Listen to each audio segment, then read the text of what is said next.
The Lord is my shepherd, I shall not want. He maketh me to lie down in green pastures.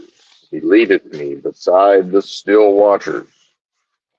He restoreth my soul. He leadeth me in the paths of righteousness for his name's sake.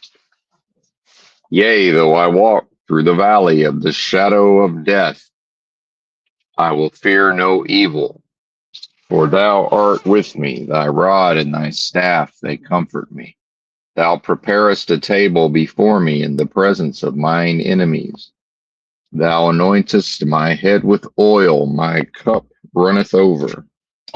Surely goodness and mercy shall continue to follow me all the days of this protracted experience of death, and I will dwell in the house of the most super intelligent, power, source, and force of love and creation forever. What's happening? Benton here. Got my notes. They are not extensive. Got our, and apologies for the lighting. This is as good as we're going to be able to do. Got our nitro cold brew. Break out the flashlight. Bam. There we go. Just hang that up right there, maybe. That's not going to work. That would kind of work.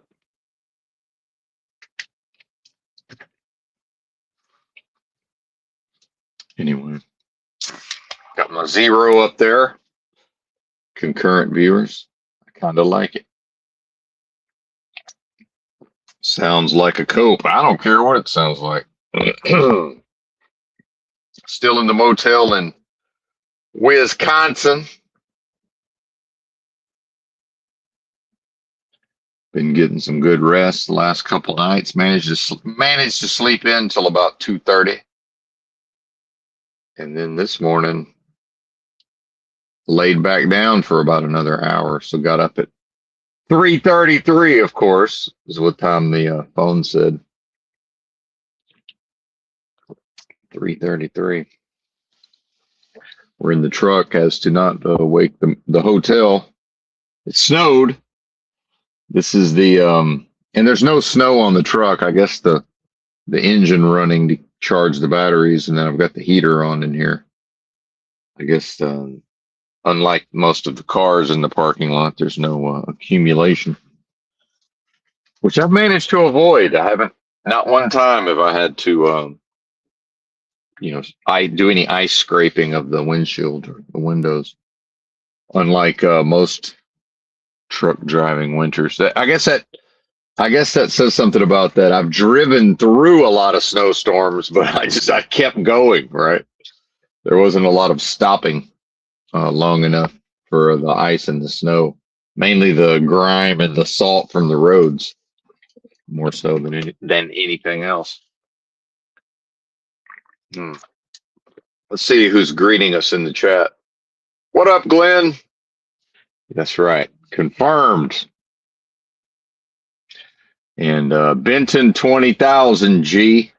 Anybody remember the Audi 5000 G? It was a car, and then for some reason the rappers started saying it as when they would leave. I guess somehow that started to mean I'm leaving, I think. I'm Audi 5000 G. But is Benton going back to work? And if so, is that going to be mañana? I don't know. It's a good question. It's a good question. I'll get to that at some point in the stream, surely. I'm not a fan of the location of this place, this hotel. And I found out a month is $2,000. And maybe I could probably find a cheaper place, but then an Uber ride, loading all of my bullshit into an Uber. At this point, I'm not sure I'm into that. And then, I've been thinking this morning about, and part of this is understanding some folks is just lazy. I've got a proven track record of being anything but lazy.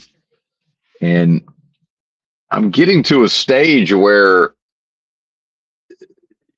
I realize just how much unnecessary activity and struggle and strain and just this so-called life, how much of that is baked into the cake. Um, so I'm looking to do less rather than more, if that makes sense. I'm looking so I'm logistically trying to figure out my next move if I don't go back to truck driving, which, let's be serious. It's looking like certainly the path of least resistance in the short term would be back to trucking. And, I really don't want to buy another car. I really don't. I've been looking at them. Um, Everything I'm finding that I would want to buy is in Dallas for some reason. So I found and I'll get back to what the 20,000 means. Actually, let me, before I jump all over the place, one thing at a time. First things motherfucking last. Hmm. Yeah, 20,000 liquid.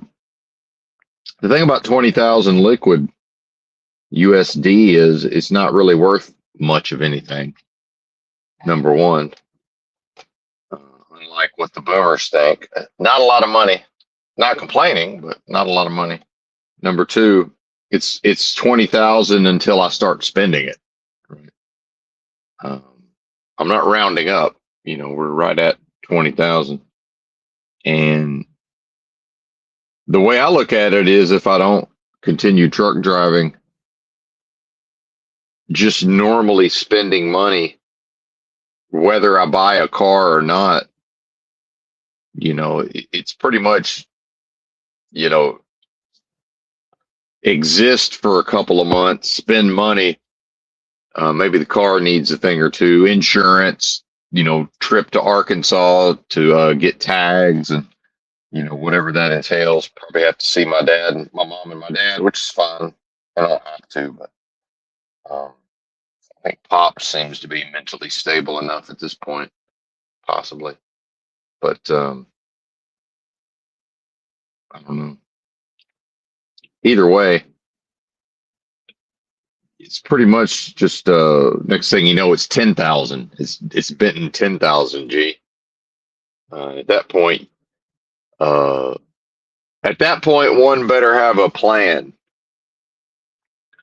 Hmm. At that point, one better have a plan. Damn, am I looking that rough? Maybe I'm looking that rough.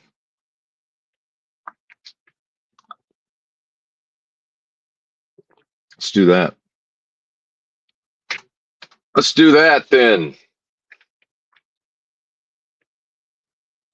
It's also funny how the streams get more views if I'm in the thumbnail looking halfway decent versus just random pictures, random screenshots. That might be the first time that me being on camera was potentially a net negative. So between the crazy hair and the just got out of bed, I guess. Of course, I took a shower when I first got here, so maybe being showered up and my hair looking proper. So yeah, I guess if that was on the screen, and it's like, is this who I regularly listen to? Look at this guy. Just look at him. Just look at him. And so the major obstacle seems to be my stupid belongings, and I don't really mean to talk down on my own possessions, but it really does prevent me from flying anywhere.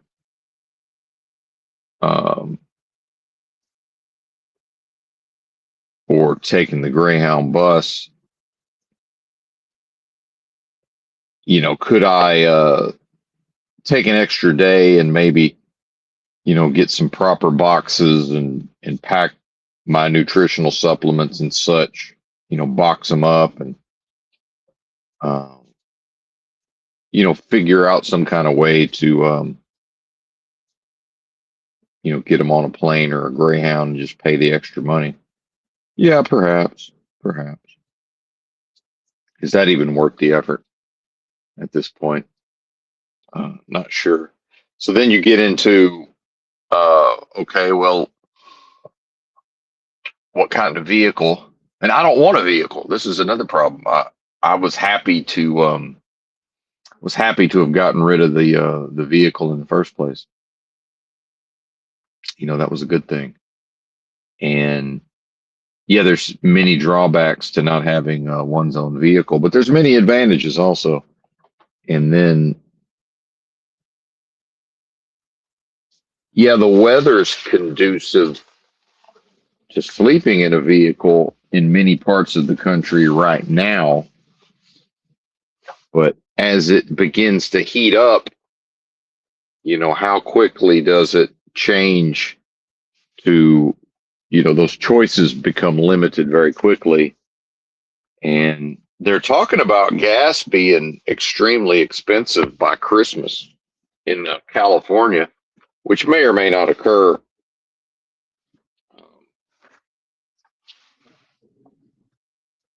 And I don't think I would be interested in purchasing.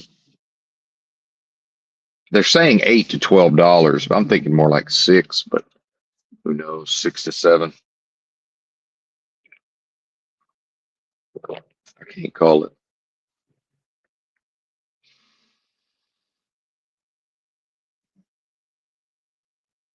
And I almost didn't do this live stream. And I realize now that the energy I tried to bring to this thing at the top is just not, it's just not there. Which is fine. And, this gets back to the healing, right? And that's the four of the major themes from my so-called prayers, which I need to, still haven't found a better term.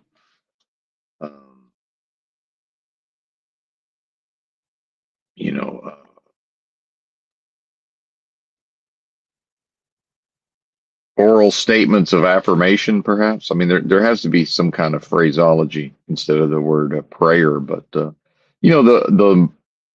major themes of protection, spiritual protection, deliverance, and then healing and restoration, mind, body, and spirit. And man, the last couple of nights, excuse me, the last couple of nights, very powerful rest and restoration and healing. And then I did manage to make it to Walmart yesterday, actually two different Walmarts in the big truck. And part of that was I knew once it snowed, I would lose all desire to go anywhere. And not that the roads are bad necessarily, but it's what I do for a job here of late. So I don't know that I want to do that on my own time, driving around. But yesterday, once I got back to the room, I was pretty much just worthless. I mean, I just had no energy for the most part. I can't even remember if I did a live stream. I don't think I did. If I do, I don't even recall. And it's Sunday morning. I do like going live on Sunday mornings.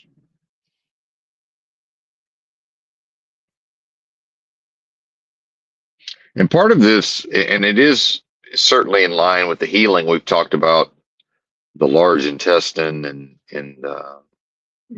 Chinese medicine's view of that, emotionally and spiritually, grief, acceptance, also tied to the lungs as well. And, trusting and being sort of protected and guided through whatever this phase is, whether that's back into trucking or away from trucking in the short run. Trusting the process.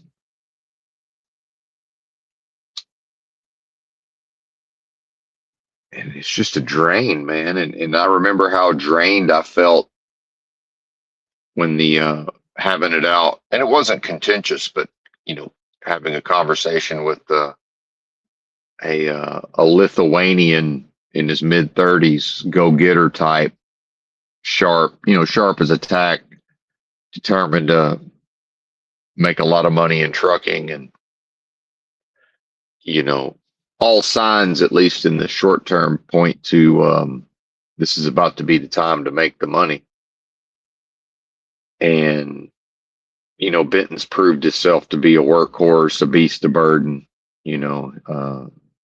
able to drive in these winter conditions. And even though that's about to be over with, productive day in and day out, not generally causing problems. Although I'm starting to get a little miffed that the maintenance is now on the verge of just being neglected on this truck. It's like, is this a game of chicken? We're trying to figure out who will swerve first, I'm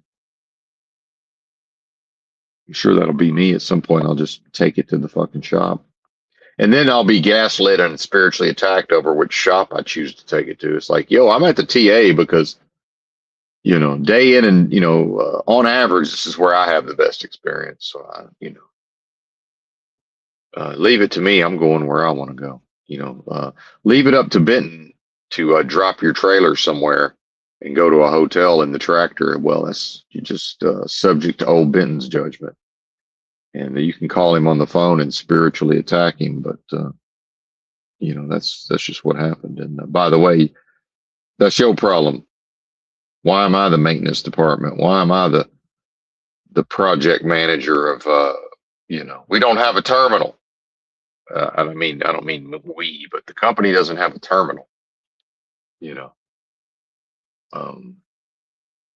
I'm close enough to Chicago. If they were paying like most trucking companies do, if they were incurring a monthly expense, offices, and I'm sure they have some sort of office space somewhere, but a property where trucks and trailers and maybe a shop. They do have a shop, but it's just a shop with nowhere to park anything. But it's the first company I've allowed to employ me that doesn't have these things. So yeah, it's a higher risk of me parking the shit somewhere where it might get stolen. I don't know what to tell you.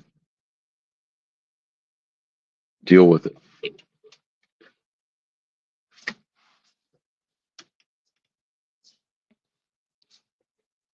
Now I can't remember if I took my taurine or not.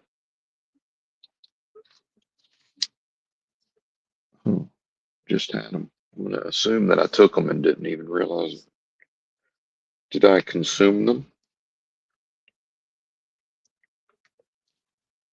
And see, that's another part of this healing and restoration. While it's happening, it's, it is draining. It is, the body wants to go into rest mode. The cognition, the mental processes, and then we begin to see how much of those mental processes that are probably seen as a good thing, right? A certain mental acuity, a sharpness, a computational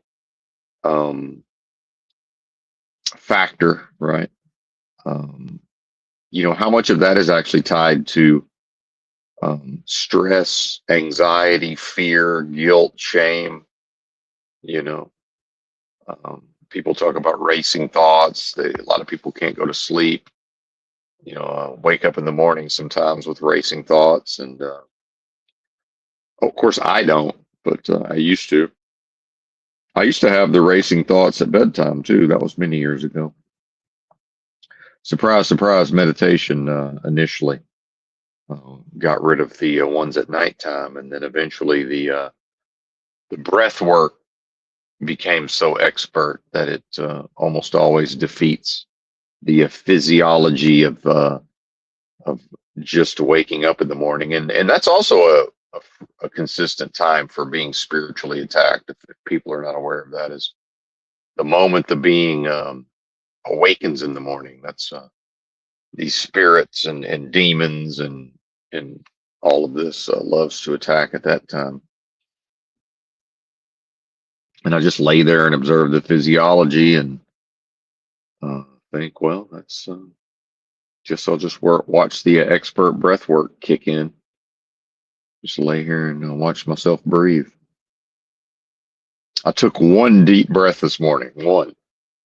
And I've learned the trick to that is make sure to hold it and then slowly blow it out. Even slower than the inhale. Right. And yeah, deep breathing, this idea that that's good and, deep breathing and all of this, it can be, but how much of that is to deal with the fear, the guilt, the shame, the anxiety, the death of this world, right? Because what I'm finding through this process of spiritual growth and evolving and moving beyond these things, transcendence, right? The transcending of these, what used to be perhaps limitations in a way. Again, that would be a matter of context and perspective, certainly. That my need to deep breathe it's really more about the I'm beginning to learn it's more about the exhalation than the inhalation, at least only speaking for myself. Up to very powerful coughing at times, or an expelling, which I don't like to do indoors because it's so loud. But as soon as I walked outside to go to the truck, I'm coughing up a lung. And then what do people associate that with? There's a lady smoking near the door, and sometimes that would be like a kind of a passive aggressive, oh, somebody's coughing because I'm smoking. It's like, well, no, I don't. Everybody smoked everywhere all the time when I was growing up. Never bothered me. Of course, my parents didn't, but yeah, everybody else did. So maybe other than school and church, I can't remember if you could smoke like in the Walmart back then, and probably not, but certainly there was smoking in my father's gas station. It's completely fine. That's what the customers wanted to do. It's a convenience store, sir. It's not convenient for us to extinguish our cigarettes before we enter your fine establishment. So yeah, that's all happening. And,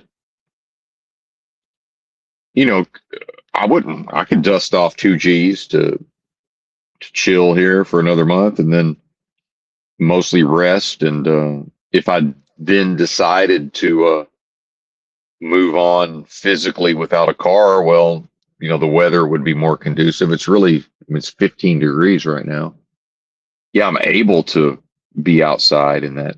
I know what to do. I have experience in this weather, but I'd rather not, right?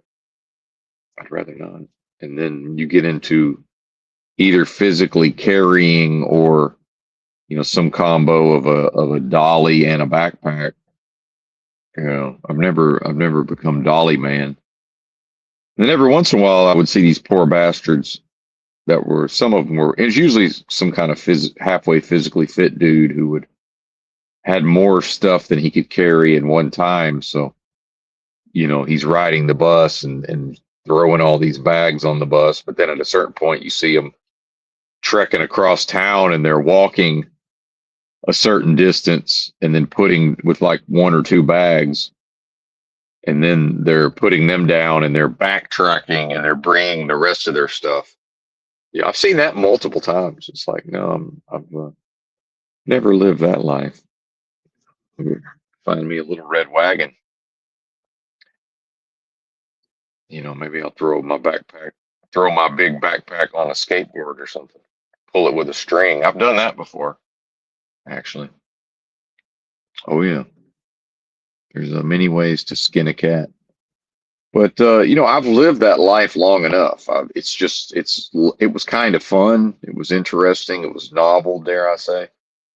I've just lost interest. Those are all good skills to have, right? Um, and I will say, from a health standpoint, I could use just a month of rest, and I'm good at doing absolutely nothing. I'm really good at working every day and being productive, and I'm also really good at doing fuck all. I could absolutely just and still be productive. That's what's crazy. I would still be productive within a month, but that would give me time to use up enough of these supplements, and then you know, because now I'm looking at, am I really going to spend half my day organizing? Um,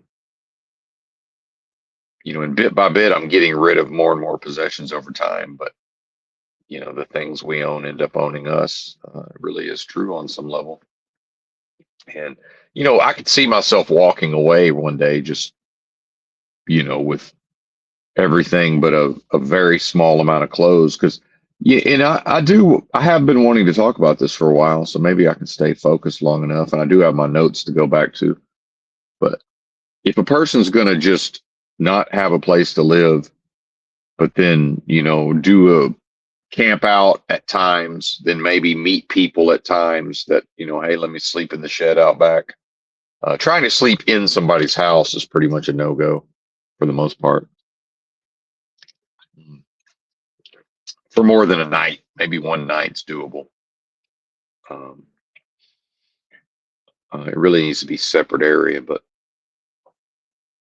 um, so what's the minimum, or even homeless shelter? It's like, what's the minimum? So for me, it's I'm on these diabetes socks. I have 16 pairs of socks, and that's my main. I actually have backups, right, that I've accumulated over time. That's my, I buy new ones regularly, and I'm hard on footwear, especially. So, I put holes in these things all the time. But got 16 pairs of socks and eight pairs of underwear for my main stash. But then, of course, I got a 6-pack that's brand new, unopened, of course, and then I've got whatever my old stash was of boxers.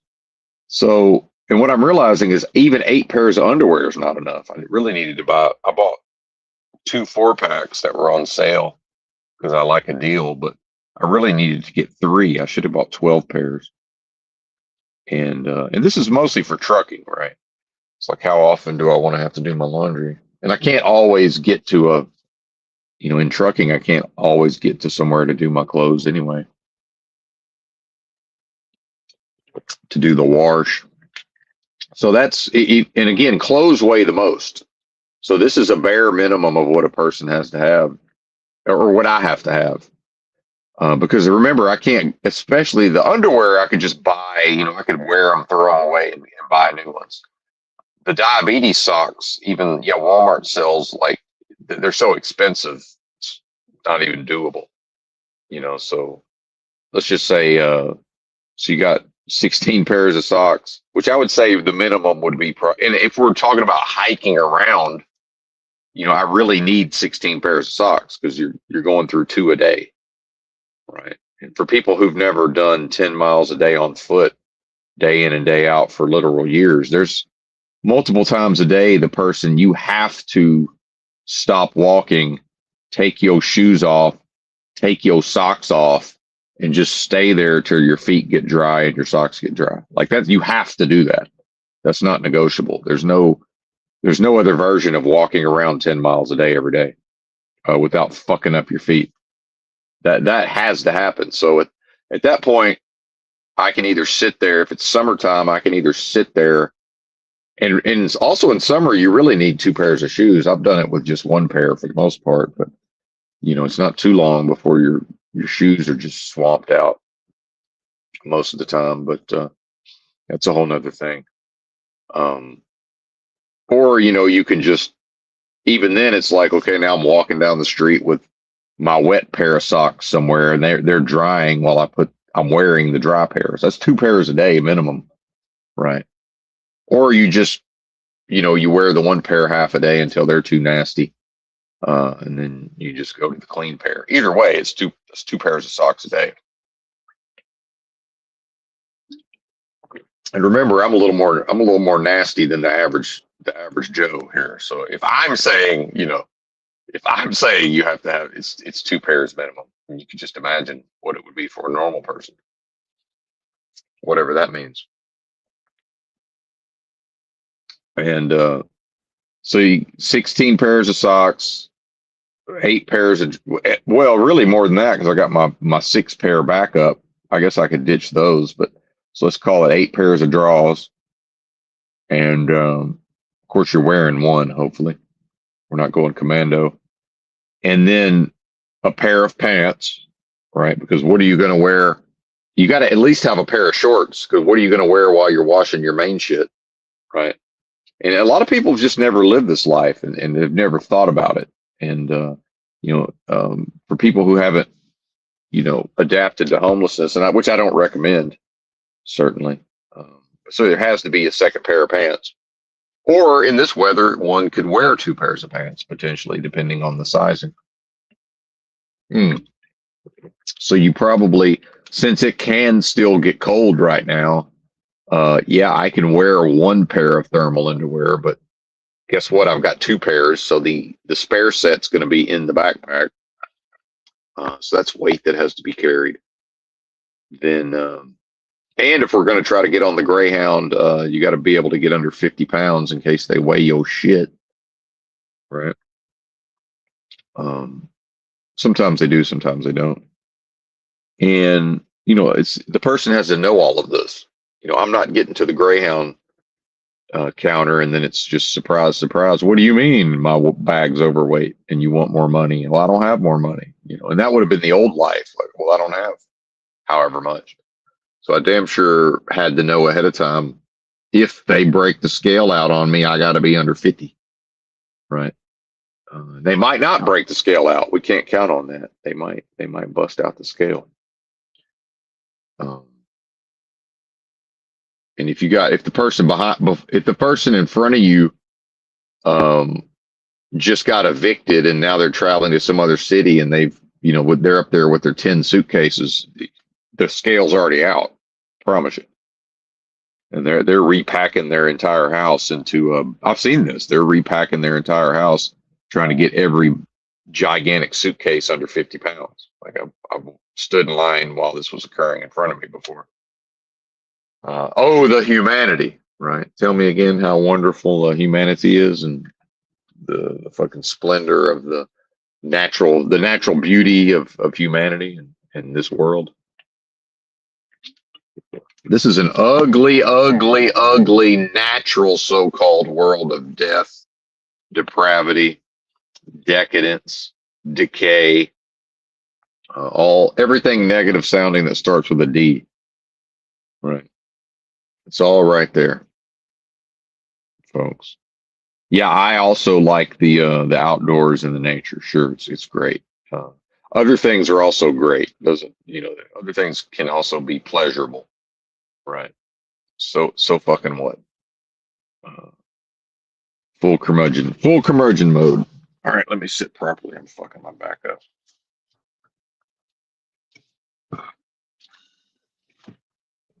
Wait, we still got air. All right. Might have to engage the lumbar support. There's a comfortable chair, lazy, not a lazy boy, but some kind of, I forget what you call those, some kind of chair in the hotel room. But trying to sit in a chair like that fucks my back up. And sat in it too long the other day. And now my back's trying to get back to normal. That's another thing about truck driving, man. These seats are in these modern trucks are quite comfortable. It's where I'm sitting right now. Very good seats.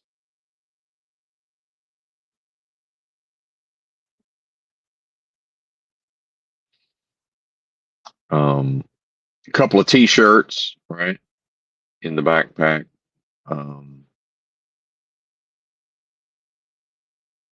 So you can already see where the volume and the weight is already getting there, right? Hoodie, probably gonna need a spare hoodie, because you need your layers, right? And I even remember my famous hitchhiking trip when I left out of Fayetteville, Arkansas. early part of January, and I made it to Dover, Delaware, 1st of March. And there were times I was out walking the highway in, Mississippi or Alabama. It was, you know, January or maybe probably January, early February. It's 85 degrees. So I had all these layers, and you know, I had all my I didn't even have room for the layers in my backpack. They were all piled up and strapped to the top of my rucksack. Just this huge pile of clothes that I couldn't wear because it was too fucking hot. All of this becomes a whole thing that I'd just rather not deal with if I don't have to. And, I got a little bit of, a stove. I don't have to carry the stove fuel. I can buy that when I get there. But if I'm going to use it en route, a can of butane, right? Like all these things have to be thought about ahead of time.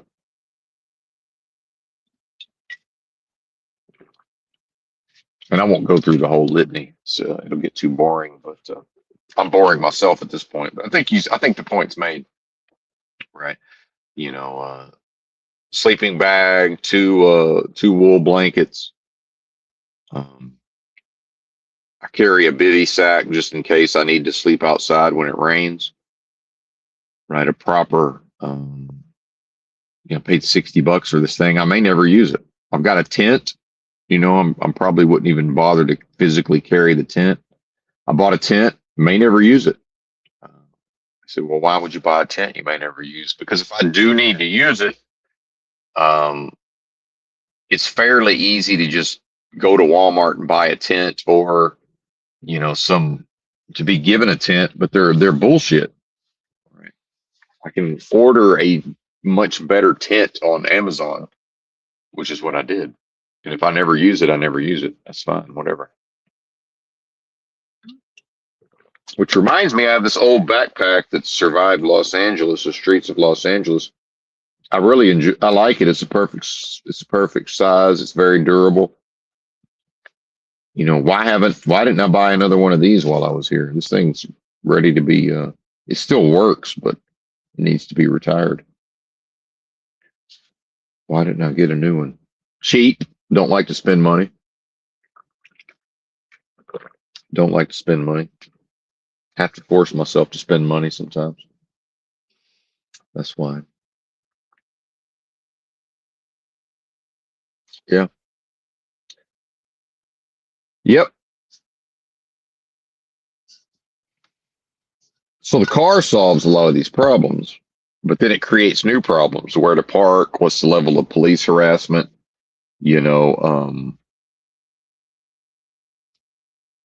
Am I insurable? Because that's the way I tend to conduct my affairs.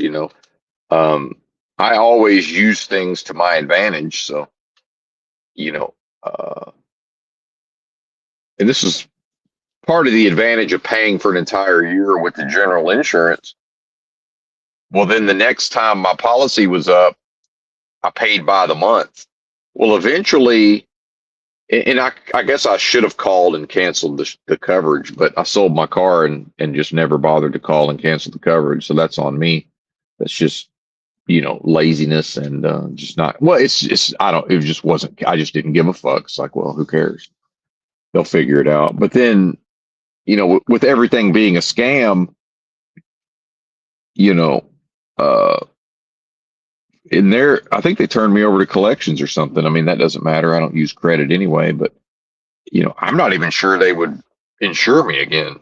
I mean, maybe they would. They'd probably just want more money, but I think that Liberty Mutual or whoever, I've used them before.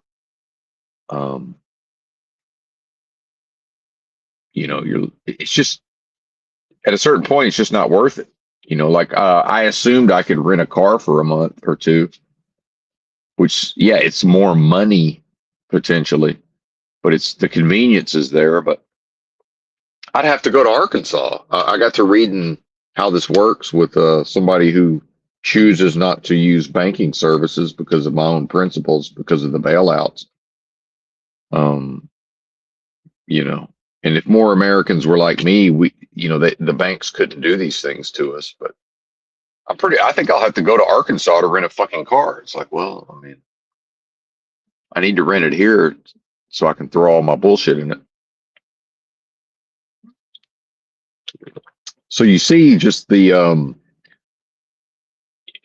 don't know that rat race is the proper term, but we sort of see the trap now where the way is prepared to keep Benton on that hamster wheel of trucking, right? Because it's like, yeah, if I'm going to be driving around in a vehicle, isn't it preferable to let somebody else pay for it? Right? Isn't it preferable to live in it more comfortably? I mean, this is way more spacious and comfortable than a Nissan Versa hatchback was. It's arguably more secure, potentially, in a way.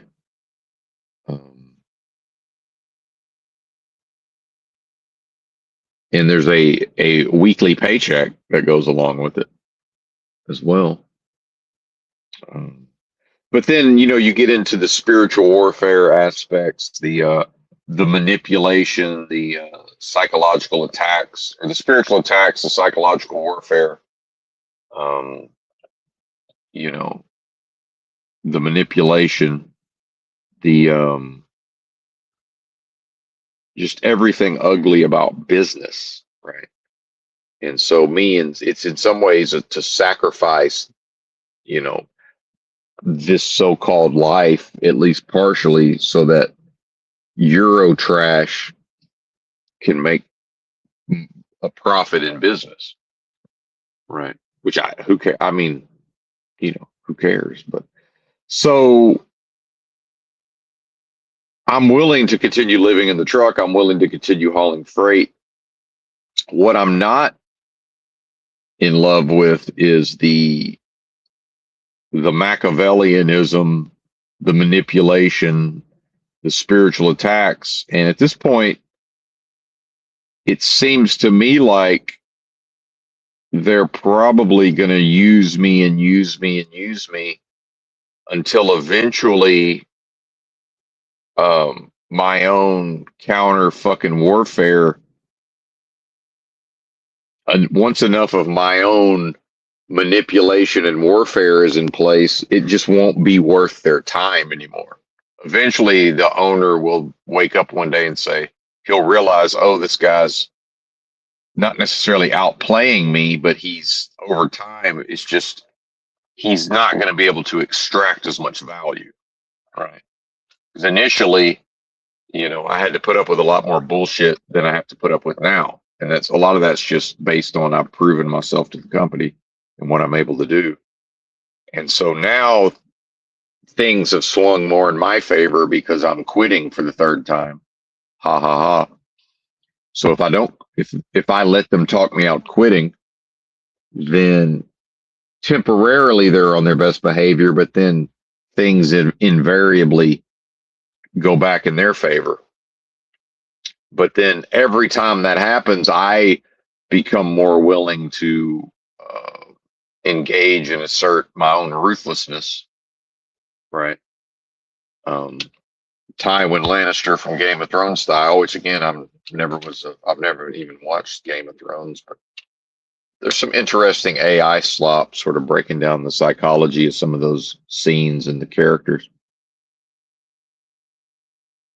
And I have no idea if any of you folks have watched it or not. Again, I haven't seen it, but apparently there was that young King Joffrey, and he was just insane, sadistic psychopath, and he was immature and clearly didn't have leadership skills. But ruthlessness, certainly is very useful. He was probably the most ruthless and heartless of everybody. And again, I haven't seen the show, so I don't know if that to be true, but perhaps second only to, I believe, his mother was that way as well. If I'm, again, I don't know. I haven't seen the show, but this is what I pieced together from listening to a bunch of AI slop. But so they're having like this council meeting, and the king, for whatever reason, didn't like being, I think he didn't want to be excluded, but also he wasn't really equipped to actually be an active participant in the meeting, and he was kind of being cranky and like a petulant child, and Tywin Lannister sent him to bed without his supper. He basically just ordered the king to go to bed, and the king fucking went to bed, right? And that's the time, like it. I have the famous example from when I worked for Balkan, where I had dropped this trailer. It's a long story, but this trailer ended up getting towed out of a truck stop, but it wasn't my fault. And it was the dispatcher, and the dispatcher was no longer with the company. And so the fucking fleet manager called me up trying to chew my ass. And by the end of the call, I chewed his ass. So I metaphorically sent him to bed without his supper. Right. Mm.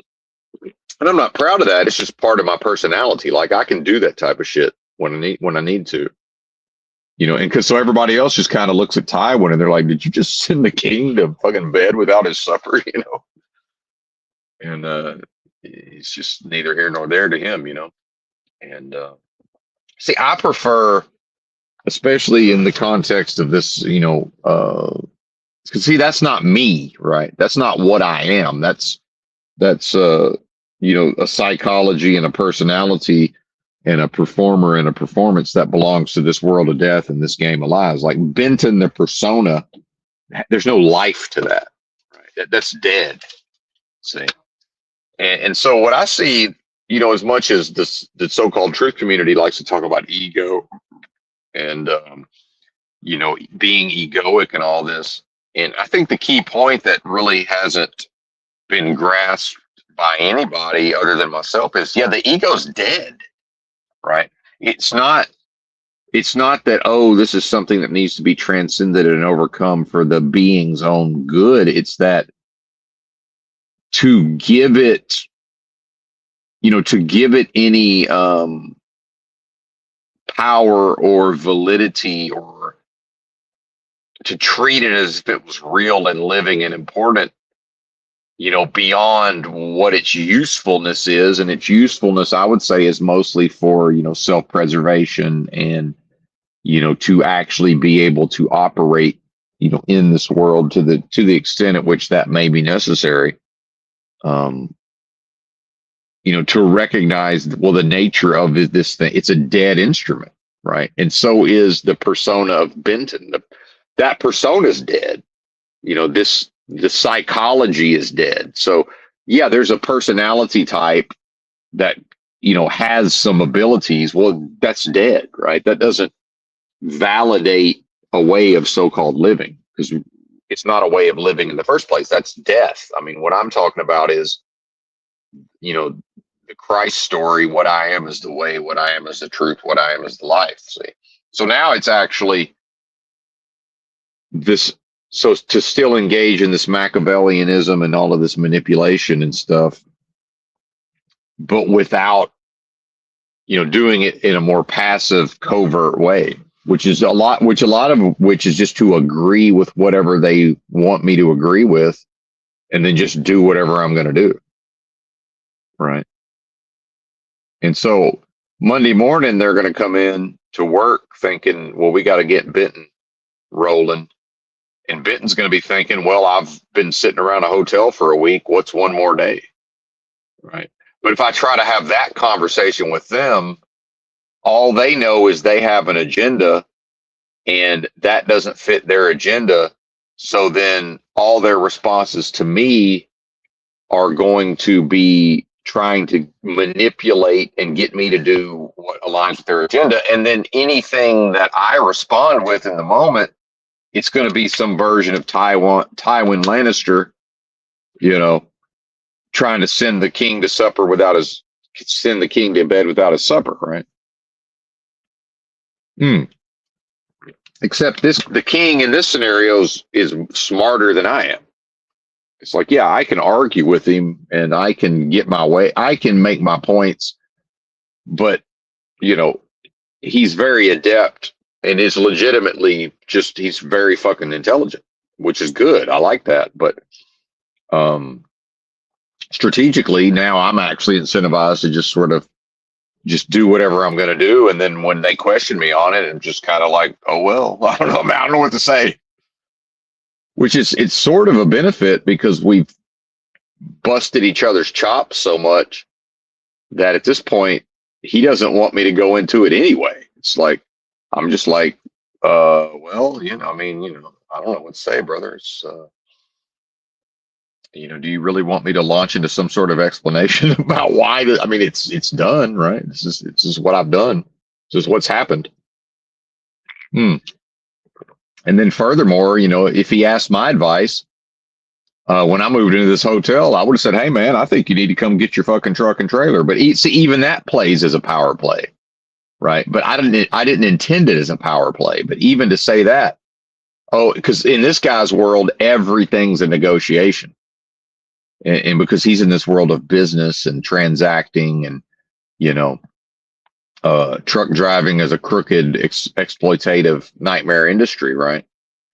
Um, this is what he's chosen to spend his time doing, and uh, everything's negotiable in his world. It's like, yeah, but I'm not. I understand this functions, you know, in as a power play, and this it's like, but I'm being serious. This is what I understand. Nobody's asking my advice.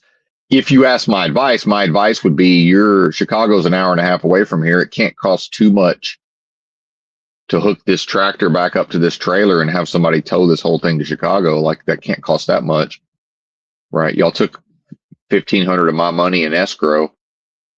See, but see, a business person, he's thinking this is almost time to make the money.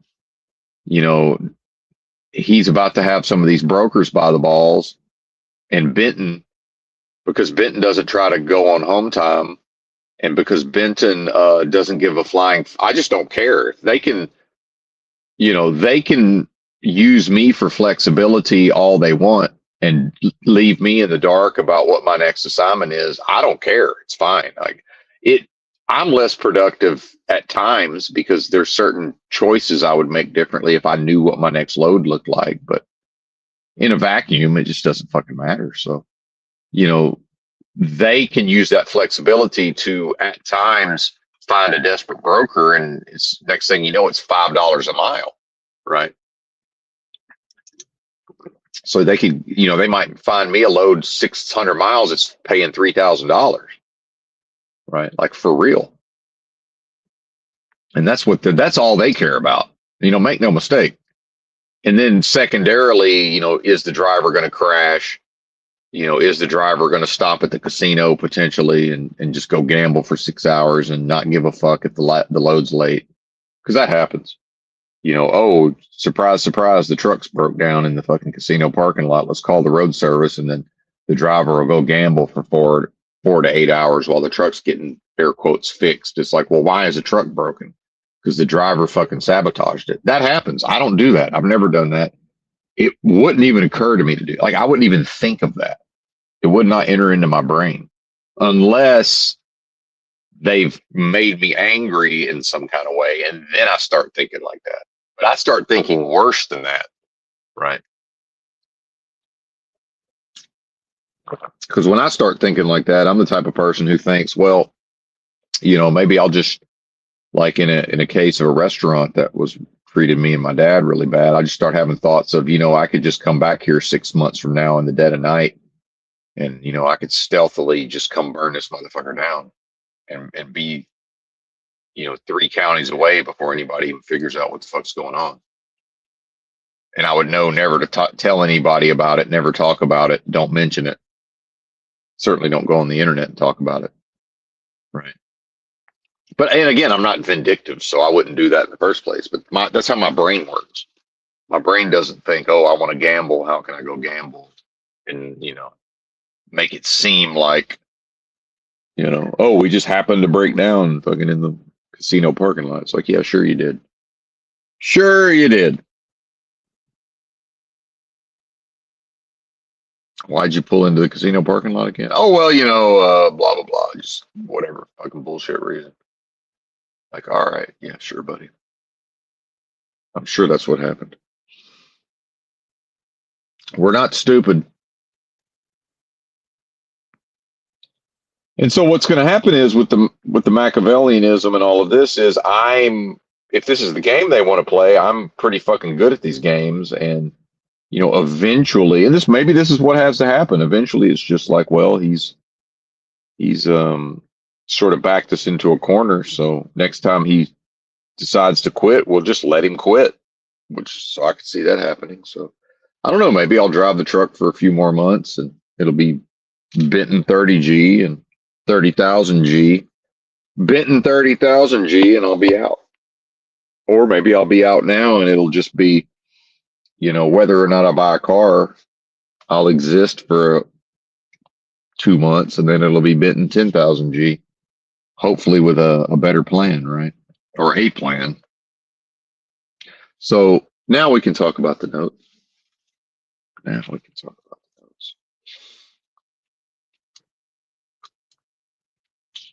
Yeah, fuck me money. That's one of the notes. So like another night in the so here's the thing is, yeah, they think I'm going back to work on Monday because that's when my week in the motel's up. But it's like, what do I care? I don't know what they want for another night in the hotel, but I got fuck me money. I'm not in any rush to go back to work because they haven't come and gotten their truck. I've been here for a whole week with the truck just sitting in the parking lot without any of my things in it. There's a couple of cases of water back there. Other than that, come get it. Come get it. It's right here. It's your truck. Come get it. And the moment I move back into this bitch, things swing back into their favor, say. Unless I'm willing to just walk away, which I am. I don't want to. I will. I don't want to. Clearly, if I wanted to, we wouldn't be having this discussion in the first place. And again, this is my brainstorming session. So the fact that there's two folks listening, you're more than welcome to listen. And if it was zero, I think I could be okay with that. But two people, where what do they say? Two or more are gathered in a certain spirit, right? That could be a thing, perhaps. I don't know, just speculating. But so now we're looking at, am I going to take a $50 to $75 Uber ride to the Milwaukee International Airport? And why does this I think it's an international airport. Maybe it's not.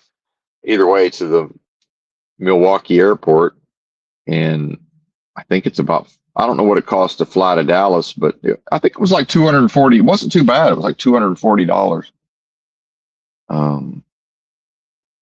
Fly to Dallas, and assuming this car is still available, which it's a car lot has it, so it probably is still available, and so they advertised it at $3,500 cash price, and so it's a 2014 Kia Rio hatchback, 5-door hatchback, $3,500.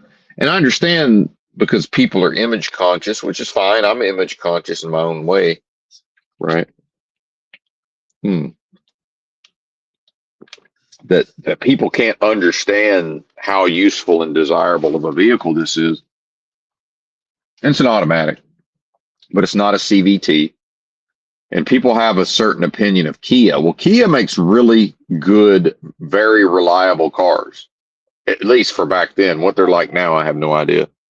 They've gone more electric and hybrid and all this stuff, so it's probably way less reliable. And your lower end cars, like a Kia Rio, it has less of all that electronic. Still has a lot of electronic bullshit. It has way less, right? And another reason I really liked my Nissan, my 09, or actually 2012, but it was an old design by then, Versa hatchback. It doesn't have a lot of that electronic bullshit. So anyway, so you got the cargo room. It's probably not quite as roomy as the Versa, but it's close enough. And people are just so against small cars for whatever reason, which is fine. I don't care. More for me, as it were. So since it's a car lot, probably I would just say to them, hey, if this is what you say it is, meaning, as long as it's as presented in the ad, yeah, I will buy it from you, but you're going to have somebody bring it to the fucking airport because I'm going to get off a flight. I'm going to spend 5 minutes, I'm going to take it for a spin around the terminal. And, as long as the engine sounds right and it shifts properly, I'm going to give you cash money for it as long as you have the title and maybe bring a bill of sale. Actually, see, I'm supposed to print out the Arkansas bill of sale. See, now we're already back into a conundrum because it's like, okay, where do I go? You know, I guess the airport has to have somewhere that I can just fucking print a PDF off the internet, right? So I'll have to show up with the Arkansas bill of sale. But again, we're trying to simplify and make things easy. And I don't want a car in the first place. I'm saying this is a possibility, like logistically. But this is already more than I would like to do. And again, not lazy. Whatever needs to be done, I'm able to do. And then so whatever, maybe they're not going to negotiate too far off the price. Now I can be shitty about it but at the end of the day, if they drove to the airport from wherever their car dealership is, I mean, they're not going to think, well, I'm here and he's got money. And, I might just piss them off enough to say, well, fuck you. And they just, leave. And now I'm at an airport. So, probably they would knock a little bit off the price, but then they're going to be like, hey, we are spending our time coming to the airport. And I'll be like, yeah, fair enough. So we paying pretty damn close to the 3,500. Maybe knock 100 or two off of it potentially. And again, and I've had good luck. I've gambled and had good luck on used vehicles historically. So I like my chances. But then even then you get into strategy of, now you're talking about driving a car around the country registered to me with Arkansas license plates, with insurance, because there's license plate scanners everywhere. And to just get in a car and drive around unmolested, you pretty much have to have tags in your name. You pretty much it has to be insured because that's all the database now, right? Yeah, you can drive without insurance for a month or two. It's going to catch up. The old days of just having the proof of insurance, but not actually being insured. I used to play that game. That's over. Right. As the surveillance state and the police state, becomes even more entrenched. And so there's these license plate readers everywhere. The cop cars have them. And they have them just set up on the highway. So I found that I can go take road trips and nobody gives a fuck because when I drive past the license plate scanner, it takes my motherfucking picture, right? And it has my tags and it has my license information on my driver's license and it has my insurance information. And there's no reason for anybody, because then it has my criminal history. And there's no reason for anybody to wonder, well, why is this bozo driving all around the country? They don't care, right? And if you want to call that freedom, that's fine. Now, a lot of people have confused themselves and think, well, that's because we have a Bill of Rights and we have a Constitution. No, they legitimately, why would they care if I want to just drive all around the fucking country for no fucking reason from their perspective? That's not suspicious. Now, the cops, when they pull somebody over, you watch State Boys or whatever, fucking down in Louisiana or Arkansas, they pull these people over and then they act like that's suspicious to just be going from, well, where did you say you came from? And why are you going to this other place?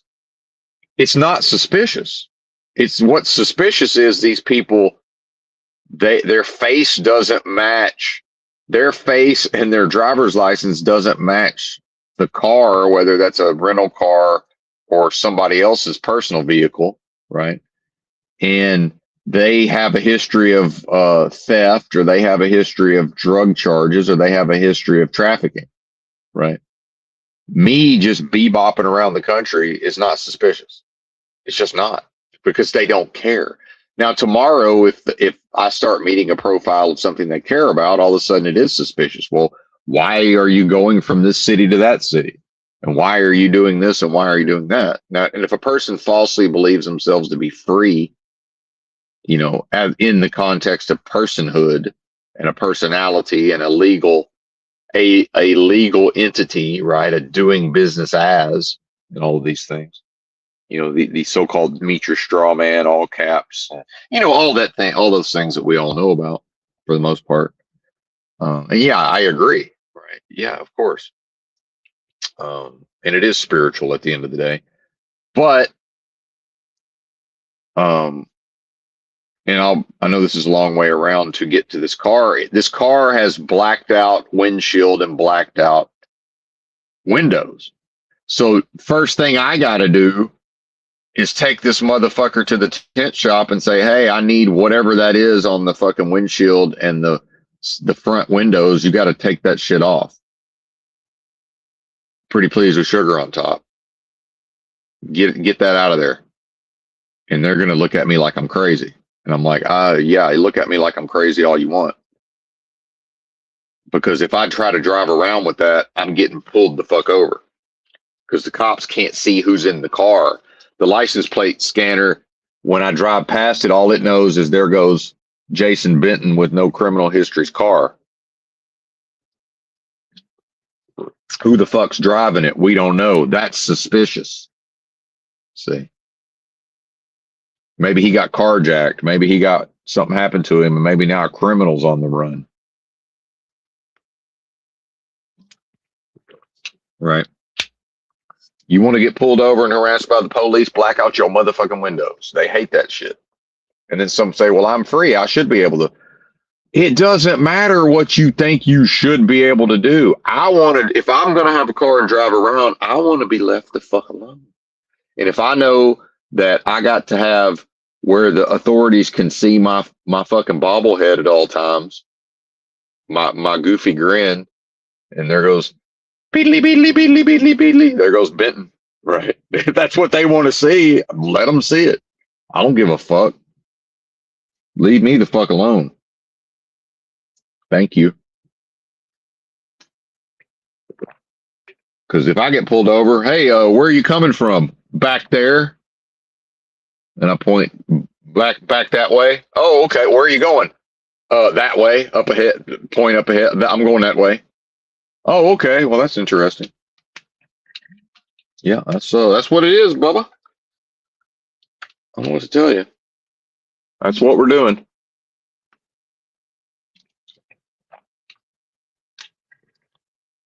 And I'd rather skip that conversation. Right. Let's not do that.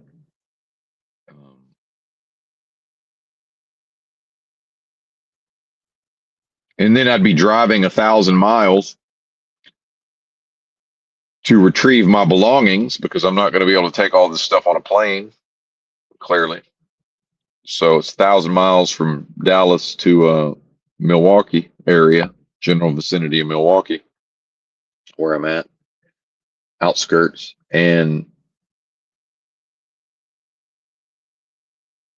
so then do I move all this bullshit into a storage, or now are you looking at, that would be the let's do some work way and save some money, or do I use the fuck me money and just like rent 2 nights in the hotel? It's like, okay, well, here's up to $200. I don't know what they charge for one night. I have no idea. I could probably get 2 nights for $150, I'm guessing, since they kind of know me. Maybe less. I don't know. It'd be at least 160, because I think right now I'm paying on the weekly rate, I'm paying 80 a night with the taxes and everything. So yeah, it'd be at least 160 minimum, through, call it 200. And then is it even worth packing all my stuff, getting it small enough to go throw it in a 5x4 locker for $22 at the extra space storage nearby or whatever that is, whichever one is here. I forget, but is that even worth doing? Again, fuck me money. And then probably rent, probably sleep in the car on the way back, or maybe sleep in a motel. I don't like doing the motel thing for one night. It's just a waste of money because you're just not there long enough, realistically. And then get back up here, and then what? Go to Cali, where the gas is liable to be anywhere upwards of $10 a gallon pretty soon, apparently. Which again, I'm not sure that's going to happen, but it could, right?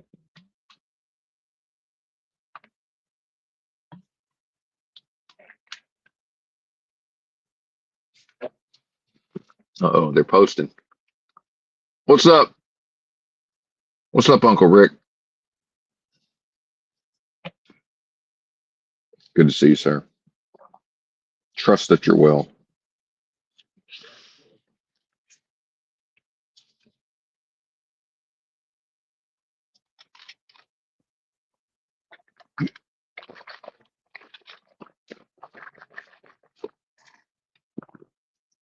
So at that point, with the fuck me money, I'd just as soon drop the 2 G's,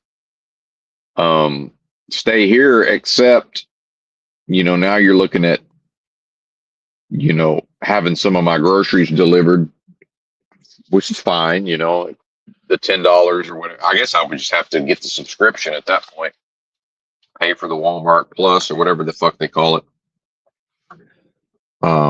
Because I'm not round trip Ubering to the Walmart for groceries. That's crazy. But and maybe actually get around to some fasting. But then, one of the advantages of driving my happy ass to LA and parking on the street is, I need some fucking exercise, man, to go along with all this healing. I'm not sure how much walking I'm going to do around this area. There's just there's not even a lot of sidewalks around here, I've noticed. I guess I could walk to wherever the downtown is of the actual, Waukesha or whatever it is every day. But I need some fucking exercise, man. I need to walk around. I need to move around. Trim some of this fat. And I ain't fat, but, trim up a little bit. And rest, and then use up enough of these supplements, and then just fucking pack everything up and probably fly somewhere or get on the Greyhound, maybe. Not a huge fan of the Greyhound, but it's, it's serviceable for what it is. The main thing with the Greyhound, it takes a really long fucking time. And, if a person doesn't have experience dealing with the type of people who ride a Greyhound, then there can be some challenges, but, I have no issues with those people. I leave them alone, and, they're able to figure out pretty quick that, I don't give a fuck about them. And as far as I'm not trying to get them in trouble, and I'm not the man and all this. And if they're suspicious of me, they're probably on meth. Like, that's your paranoia. I don't know what to tell you. I'm not involved, but,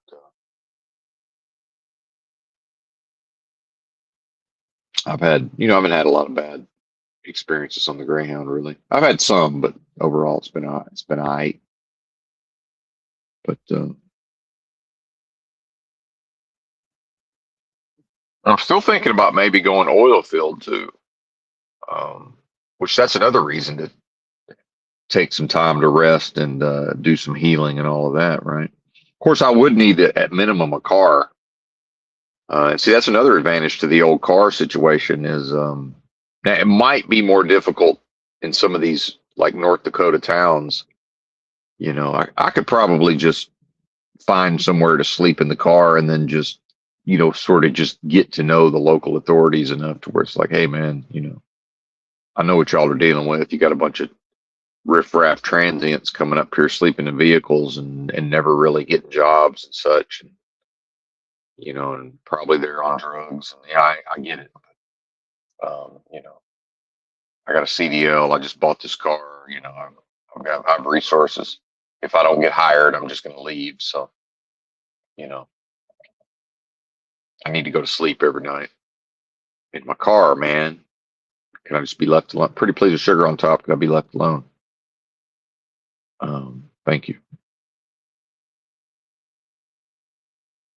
So I don't know. It's good to have options, though, I guess. But all signs point to probably going to be back in the truck. But what does that look like Monday morning? It looks like, you know,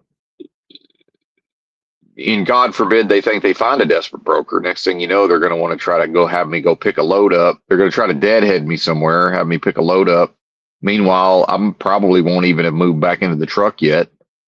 And so I got to move into the truck, try to go. Then I got to go hook up to my trailer, right? And which is 30 minutes away. I'm going to have to get fuel at some point. And I'm still kicking myself for not getting fuel on my way here, but it's not really going to be a problem. It's just more of I'm still above half a tank, but it's just sort of an inconvenience. But some of that's just based on there's not a lot of loves around, but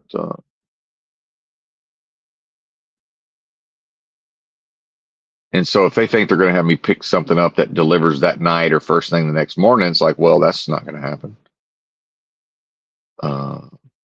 So now we're pretty much, they think they're going to have run me Monday, but I already realized, well, it's effectively going to be Tuesday.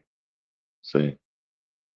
And then here's how they do their problem solving. They push their problem solving off onto the driver, and it's going to be like, well, why did you do this and why did you do that? And my answer at this point is going to be like, why did you let me do that? Like, how come you didn't manage it? You guys could have figured out on Friday afternoon what in the world you wanted, because I could have moved into this truck on Sunday. You think I give a fuck? I don't give a fuck. Oh, I paid for a motel. I paid for a hotel for Sunday night. Who cares? It was paid for when I drove my happy ass to northern fucking Wisconsin in a snowstorm and parked on a fucking sheet of ice and snow in a parking lot in some little town in northern Wisconsin, right? Yeah, I slept in the truck with none of my belongings except my bedding, and I had a paid for hotel room. So I mean, I clearly don't give a fuck. But if they don't manage it, so am I supposed to be calling them today?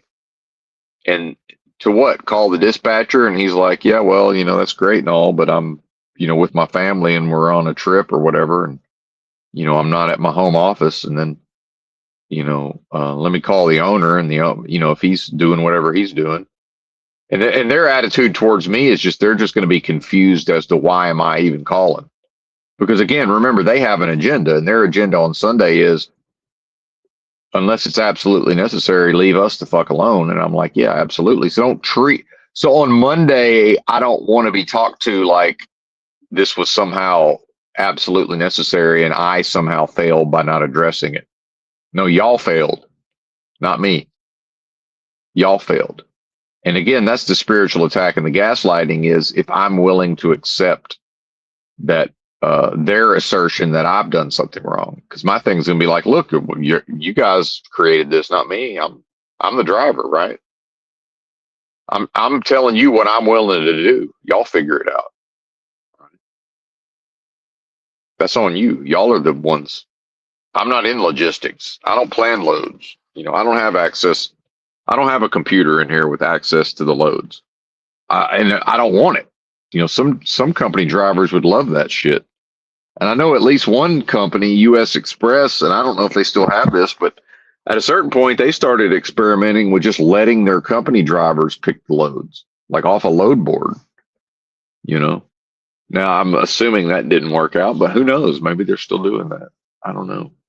And then, they can tie that to certain incentives, and the driver's got to meet, probably have to maintain a certain miles per gallon and all of this that I don't give a shit about. But like with Snyder, I took one look at the fuel bonus and said, I'm not even going to waste my time shooting for that thing. I stopped too much to ever get that. I'll never hit that except on accident. Excuse me. And then if you're trying to meet a fuel bonus, it's every time you get a heavy load, you're pissed off. It's like, yo, it's not worth my aggravation. I might do 10 heavy loads in a row. Who cares? Other than it's just, it can be more annoying. But when it's fucking snow and ice, you'd rather have that. You'd rather have 40,000 pounds in the trailer. Believe me.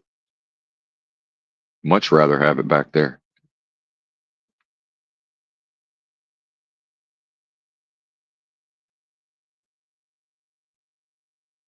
I don't know. I guess we'll just, it'd be interesting to see. And, at this point, if I do decide not to go to back to work for them, I know that, if I try to pick up a phone and say, hey, y'all need to come get your truck, they're not going to come get their truck. They're just not. So the only thing I can do is just, they call me on the phone thinking I'm going to go back to work. And I'm just like, well, yeah, I just paid 2 G's to stay in this hotel for a month. They're like, what? You did what? It's like, yeah, I'm staying. So are they going to let their truck sit here for a month? Right. I have no idea. They might be crazy enough to let the truck sit here. I don't know. Like, to me, that seems insane, but a lot of what's already happened to this point seems insane. And again, there's a reason why I don't have a trucking company, because I know if it was my truck and it was, the guy is, and I legitimately thought they were going to fire me, like I really did, but it's still me trying to quit at the same time. I can say, well, I thought y'all were going to fire me all I want. It's still a version of me quitting or attempting to quit. I would have just said, all right, well, I guess we're going to come get the truck. That's what I would have done. But I think they're seeing dollar signs because it looks like, and I'm still not convinced that the freight markets are going to ever, because it's this idea of recovery. I just don't think that exists, but it's never going to go back to whatever these people think it's supposed to go back to. But in the short term, it looks like they're going to be able to make some money, at least. So they're seeing dollar signs. They want old Benton out there. White nigger coolie style beast of burden, driven forth as a beast of burden by Eurotrash, making them a bunch of coin, right? And that's all fine and good, but we're going to do it. Benton's going to sleep most nights. I'm going to be asleep by 6 p.m. And if I've got hours on my clock, I don't give a fuck. That's y'all's clock. Y'all need to manage it, not me. My job is to keep it legal. Y'all's job is to maximize it. If y'all think you're going to maximize my clock, more often than not, I better be rolling by 2 a.m. And yeah, I understand the brokers aren't in the office, and I understand that for the most part, you can't go get loaded at 2 a.m. or unloaded at 2 a.m. I understand. So act accordingly. But anyway, I'm going to get out of here. I don't think I really have too much else I want to talk about. Thanks for watching. Bye.